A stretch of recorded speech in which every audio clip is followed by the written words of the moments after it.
नमस्कार मित्रों, मी डॉक्टर विजय कुंभार। आज आपण applications of robotics and artificial intelligence in banking sector म्हणजेच बँकिंग क्षेत्रातील रोबोटिक्स व आर्टिफिशियल इंटेलिजन्सचा वापर याबद्दल अधिक माहिती घेणार आहोत। मित्रों, भारतीय बँकिंग व्यवसायात अलीकडील काळात खूप मोठ्या प्रमाणात विविध प्रकारच्या तंत्रज्ञानाचा वापर हा वाढतो आहे। किंबहुना जगातील विविध देशांमध्ये वेगवेगळ्या औद्योगिक उत्पादनविषयक त्याचबरोबर सेवा क्षेत्रामध्ये खूप मोठ्या प्रमाणात अत्याधुनिक तंत्रज्ञानाचा वापर हा केला जातो आहे। अत्याधुनिक तंत्रज्ञानामध्ये विविध प्रकारच्या इन्फॉर्मेशन अँड कम्युनिकेशन टेक्नॉलॉजी बरोबरच रोबोटिक्स व आर्टिफिशियल इंटेलिजन्सचा वापर हा अलीकडील काळात खूप मोठ्या प्रमाणात वाढत असल्याचे आपणास दिसून येते। यामध्ये बँकिंग सेक्टर देखील खूप मोठ्या प्रमाणात अग्रेसर असल्याचे आपणास दिसून येत आहे। भारतीय बँकिंग व्यवसायामध्ये देखील अलीकडील काळात रोबोटिक्स व एआयचा वापर हा खूप मोठ्या प्रमाणात होतो आहे। तर चला मग आज आपण या दोन्ही तंत्रज्ञानाविषयीची अधिक माहिती आपण घेणार आहोत। मित्रों, या रोबोटिक्स तंत्रज्ञानाबद्दल बोलायचं झालं तर रोबोटिक्स हे एक विशिष्ट प्रकारचे तंत्रज्ञान असून की ज्याच्यामध्ये रोबोट्स तयार करण्यासाठी या तंत्रज्ञानाचा वापर होतो, की जे एक प्रोग्राम्ड मशीन असते की जे आपल्याला अपेक्षित असणाऱ्या वेगवेगळ्या प्रकारच्या ॲक्टिव्हिटी परफॉर्म करण्याचे काम करत असते। वस्तुतः रोबोटिक्स व आर्टिफिशियल हे हाय लेवल टेक्नॉलॉजीचा पार्ट असला तरी आपण त्यामधील काही टेक्नॉलॉजीच्या खूप मोठ्या ॲस्पेक्टमध्ये न जाता त्याच्या ॲप्लिकेशनच्या बेसकडे आपण त्या ठिकाणी जाणार आहोत। Robotics is the technology and robot are the program machine which can use logic to perform designated functions. म्हणजेच रोबोटिक्स हे एक विशिष्ट प्रकारचे तंत्रज्ञान आहे आणि रोबोट्स हे एक प्रोग्राम मशीन असते की जे आपल्याला अपेक्षित असणाऱ्या वेगवेगळ्या प्रकारच्या ॲक्टिव्हिटी लॉजिकली ते परफॉर्म करण्याचे काम करत असते। याला आपण रोबोट्स असे म्हणतो। आपण सर्वसाधारणपणे अनेक वेगवेगळ्या क्षेत्रामध्ये रोबोटिक्सचा वापर त्या ठिकाणी केला जात असलेला आपण पाहत आहोत। यामध्ये प्रामुख्याने इंडस्ट्रियल सेक्टर असेल, सर्व्हिस सेक्टर असेल, मेडिकल सेक्टर असेल, मिलिटरी किंवा एंटरटेनमेंट सेक्टर असेल, अशा विविध क्षेत्रामध्ये या रोबोटिक्सचा वापर हा खूप मोठ्या प्रमाणात केला जातो आहे। त्यामधील काही महत्त्वाच्या उदाहरणांचा उल्लेख करायचा झाला तर त्यामध्ये या रोबोटिक्समधला पहिला प्रकार म्हणजे इंडस्ट्रियल रोबोटिक्स। इंडस्ट्रियल रोबोट्समध्ये जर आपण पाहिलं तर इंडस्ट्रियल रोबोट्स हे इंडस्ट्रियल सेक्टरमधील काही स्पेसिफिक डेसिग्नेटेड ॲक्टिव्हिटी परफॉर्म करण्यासाठी अशा प्रकारचे रोबोट्स हे तयार केले जात असतात। ज्या ठिकाणी मानवी किंवा मनुष्यबळाच्या मर्यादा असतात अशा ठिकाणी इंडस्ट्रियल रोबोटचा वापर हा औद्योगिक क्षेत्रामध्ये केला जात असतो। किंबहुना ज्या ठिकाणी अधिक गतीने व अचूकपणे काम करण्याची आवश्यकता असते अशा ठिकाणी देखील इंडस्ट्रियल सेक्टरमध्ये रोबोटचा वापर हा मोठ्या प्रमाणात होताना आपल्याला दिसत आहे। त्याचबरोबर दुसरा प्रकार म्हणजे हाऊसहोल्ड रोबोट्स। म्हणजेच हाऊसहोल्ड सेक्टरमध्ये घरगुती कारणासाठी वेगवेगळ्या प्रकारच्या सपोर्ट सर्व्हिसेस प्रोव्हाइड करण्यासाठी ज्या रोबोटची निर्मिती केली जाते व ज्याचा वापर केला जातो त्यास आपण हाऊसहोल्ड रोबोट्स असे म्हणतो। त्याचबरोबर सर्व्हिस रोबोट्स हा तिसरा प्रकार असून की ज्यामध्ये सर्व्हिस सेक्टरमध्ये विविध प्रकारच्या सेवा देण्यासाठी विशेषतः मानवी मनुष्यबळाच्या ऐवजी की ज्या ठिकाणी मशीनचा वापर करण्याची आवश्यकता वाटते किंबहुना अधिक उच्च दर्जाच्या सेवा देण्यासाठी किंवा अचूकपणे सेवा देण्यासाठी की ज्या ठिकाणी रोबोटची आवश्यकता असते अशा ठिकाणी सर्व्हिस रोबोटचा वापर हा मोठ्या प्रमाणात केला जातो। त्याचबरोबर मेडिकल सेक्टरमध्ये देखील अनेक वेगवेगळ्या प्रकारच्या गुंतागुंतीच्या शस्त्रक्रिया करण्यासाठी त्याबाबत योग्य ते मार्गदर्शन करण्यासाठी किंवा फार्मास्युटिकल इंडस्ट्रीमध्ये विविध प्रकारच्या ॲक्टिव्हिटीसाठी मेडिकल रोबोट्स वापरत असल्याचे आपल्याला दिसून येईल। त्याचबरोबर मिलिटरी किंवा सिक्युरिटी सर्व्हिसेसमध्ये देखील विशिष्ट प्रकारच्या कार्यासाठी मिलिटरी रोबोटचा वापर हा अलीकडील कालावधीमध्ये वाढत असल्याचे आपणास दिसून येईल। त्याचबरोबर एंटरटेनमेंट सेक्टरमध्ये देखील सिंगिंग असेल, डान्सिंग असेल, अनेक वेगवेगळ्या प्रकारच्या आर्ट्स परफॉर्म करण्यासाठी देखील एंटरटेनमेंट सेक्टरमध्ये, मनोरंजन क्षेत्रामध्ये देखील रोबोटचा वापर हा केला जातो आहे. विशेषतः विकसित देशामध्ये अशा प्रकारच्या रोबोटचा वापर हा खूप मोठ्या प्रमाणात होत असल्याचे आपणास पाहावयास मिळते. त्याचबरोबर स्पेसमधील ॲक्टिव्हिटीसाठी देखील काही महत्त्वाचे गुंतागुंतीचे कॅल्क्युलेशन्स असतील, वेगवेगळ्या प्रकारचे प्रेडिक्शन्स असतील, याकरिता स्पेस स्टेशन्स असतील, सेटल्स असतील, मार्स रोवर्स असतील, अशा वेगवेगळ्या ॲक्टिव्हिटीमध्ये स्पेस स्टेशनमध्ये देखील अशा प्रकारचे स्पेस रोबोट्स वापरात असल्याचे आपणास पाहावयास मिळते. तर अशा प्रकारचे अनेक वेगवेगळ्या प्रकारचे रोबोट्स हे प्रत्यक्षात वेगवेगळ्या क्षेत्रामध्ये वापरात आहेत. तथापि यामधील सर्व्हिस रोबोट जो आहे तो विशेषतः बँकिंग क्षेत्रामधील काही महत्त्वाच्या सेवा देण्यासाठी, माहिती देण्यासाठी, गुंतागुंतीचे काही कॅल्क्युलेशन्स करण्यासाठी अशा प्रकारचे सर्व्हिस रोबोट्स हे बँकिंग सेक्टरमध्ये वापरात असल्याचे आपणास पाहावयास मिळते आहे. याबरोबरच या रोबोटच्या पुढील एक महत्त्वाचा संशोधनाचा टप्पा किंवा ज्याला आपण एक महत्त्वाचा आविष्कार असे म्हणू शकतो तो म्हणजे आर्टिफिशियल इंटेलिजन्स, किंवा अलीकडील कालावधीमध्ये याला आपण AI या शॉर्ट फॉर्मच्या माध्यमातून खूप मोठ्या प्रमाणात त्याची ओळख झालेली देखील पाहत आहोत. तसे पाहता आर्टिफिशियल इंटेलिजन्सचा सुरुवात जी आहे ती भारतामध्ये नव्हे तर जगभरामधील जर वेगवेगळ्या तंत्रज्ञानाच्या क्षेत्रामध्ये जर आपण पाहिली तर 1956च्या दरम्यान अशा प्रकारच्या तंत्रज्ञानाचा शोध लागल्याचे आपणास पाहावयास मिळेल. वस्तुतः artificial intelligence is the addition or application of the robotic technology. Addition to that, it is another type of mechanism which can be used for the providing different types of services and manufacturing activity also. Artificial intelligence refers to the simulation of human intelligence into the artificial machine that are programmed to think like a human. तसं पाहता हे एक प्रकारचा अत्यंत उच्च संशोधनाचा आविष्कार असून आर्टिफिशियल इंटेलिजन्स हे एक प्रकारचं सिम्युलेशन आहे की ज्या माध्यमातून मनुष्य प्राण्याप्रमाणेच इंटेलिजन्स त्याचबरोबर अनेक वेगवेगळ्या प्रकारच्या लॉजिकल ॲक्टिव्हिटी परफॉर्म करण्यासाठी अशा प्रकारच्या संशोधनाचा किंवा या उच्च कोटीच्या तंत्रज्ञानाचा हा उपयोग केला जात असतो. खऱ्या अर्थाने आर्टिफिशियल इंटेलिजन्स हे एक प्रकारचे मशीनला किंवा रोबोटिक्स टेक्नॉलॉजीला असणारा ॲडिशन असून की ज्यामध्ये AI प्लस रोबोटिक टेक्नॉलॉजीचा उपयोग करून मनुष्य प्राण्याप्रमाणे विचार करणारे, प्रिडिक्शन करणारे किंवा परसेप्शनच्या दृष्टिकोनातून थिंकिंग करणारे एक प्रकारचे तंत्रज्ञान आहे. या तंत्रज्ञानाचा देखील अलीकडील काळात खूप मोठ्या प्रमाणात वापर हा बँकिंग सेक्टर बरोबरच इतर वेगवेगळ्या प्रकारच्या सर्व्हिस सेक्टरमध्ये, मॅन्युफॅक्चरिंग सेक्टरमध्ये हा केला जात असल्याचे आपणास पाहावयास मिळत आहे. विशेषतः या आर्टिफिशियल इंटेलिजन्सची काही महत्त्वाची जर वैशिष्ट्ये जर आपण पाहिली तर त्यामध्ये 7 महत्त्वाची वैशिष्ट्ये या तंत्रज्ञानामध्ये आहेत. पहिलं महत्त्वाचं तंत्रज्ञानाचं वैशिष्ट्य म्हणजे या आर्टिफिशियल इंटेलिजन्समध्ये रिझनिंग ॲबिलिटी आहे. तसे पाहता रोबोटिक टेक्नॉलॉजीमध्ये रिझनिंग ॲबिलिटीची उपलब्धता नाही आहे. म्हणजेच रोबोटला ज्या पद्धतीने प्रोग्राम तयार करून दिलेला असेल केवळ तो त्याच पद्धतीने काम करू शकतो.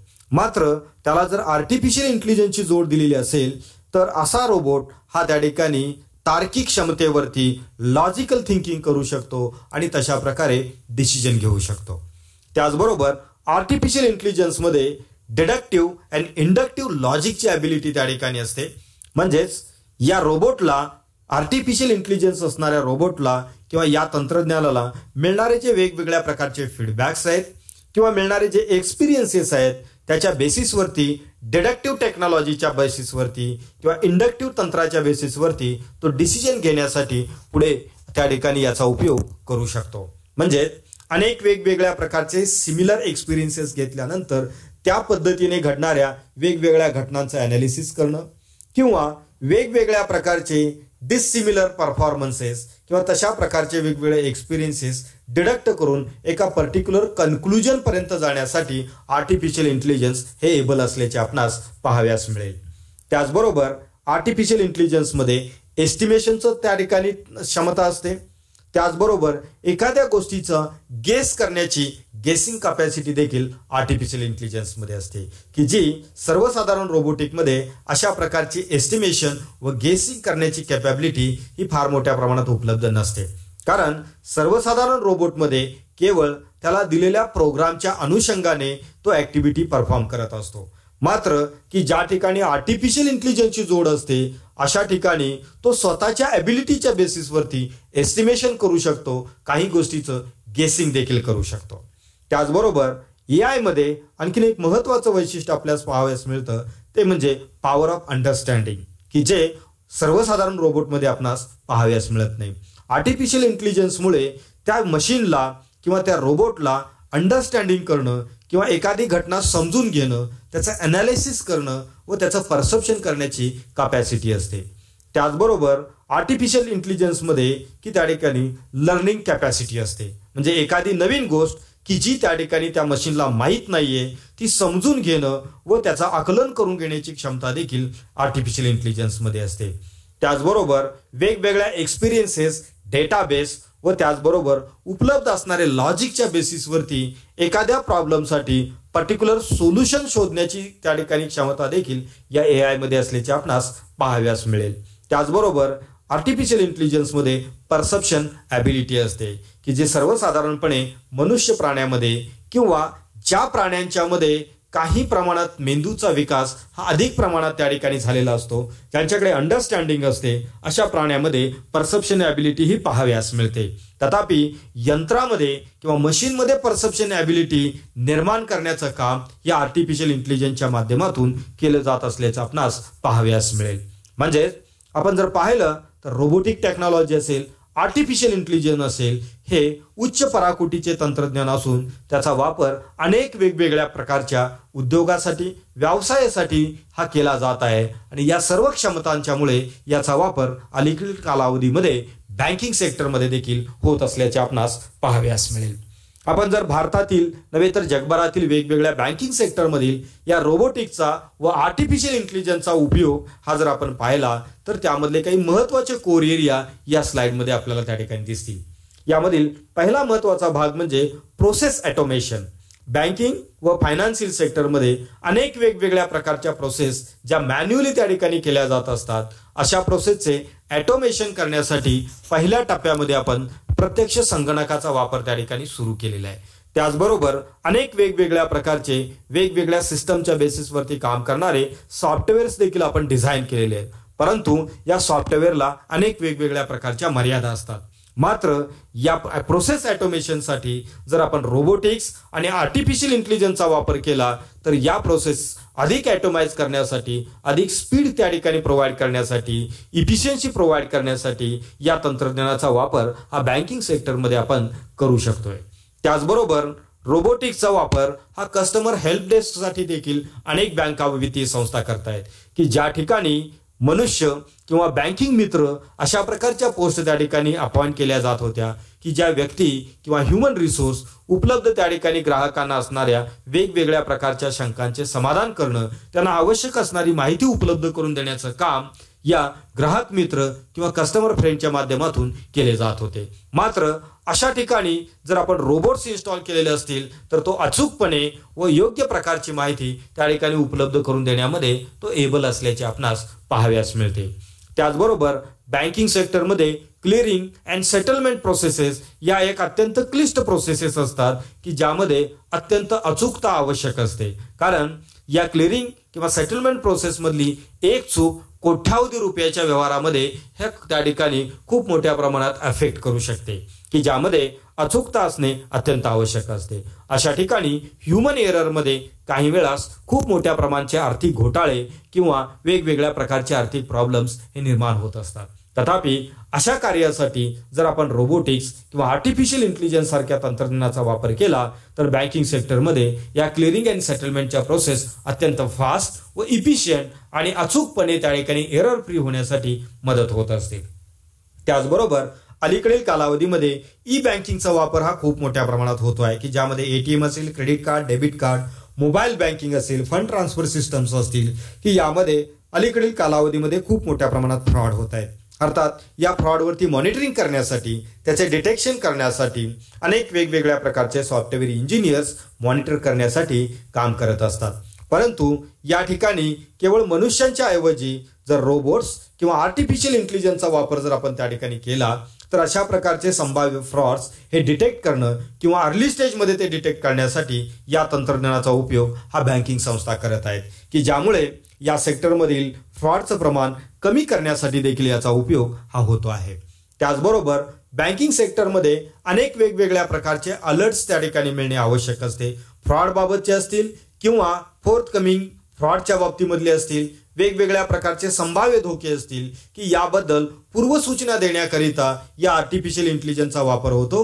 कारण AI मध्ये लॉजिकल क्षमता असल्यामुळे, प्रेडिक्शनची क्षमता असल्यामुळे, परसेप्शन कॅपॅसिटी असल्यामुळे AIच्या माध्यमातून अशा प्रकारचे संभाव्य धोके लवकर प्रेडिक्ट केले जाऊ शकतात आणि त्याबाबतचे अलर्ट्स सिस्टीम इंजिनियर्स असतील किंवा व्यवस्थापनामधील वेगवेगळे घटक असतील की त्यांना अशा प्रकारची माहिती तात्काळ उपलब्ध करून देण्याची व्यवस्था आर्टिफिशियल इंटेलिजन्सच्या माध्यमातून ही केली जाऊ शकते.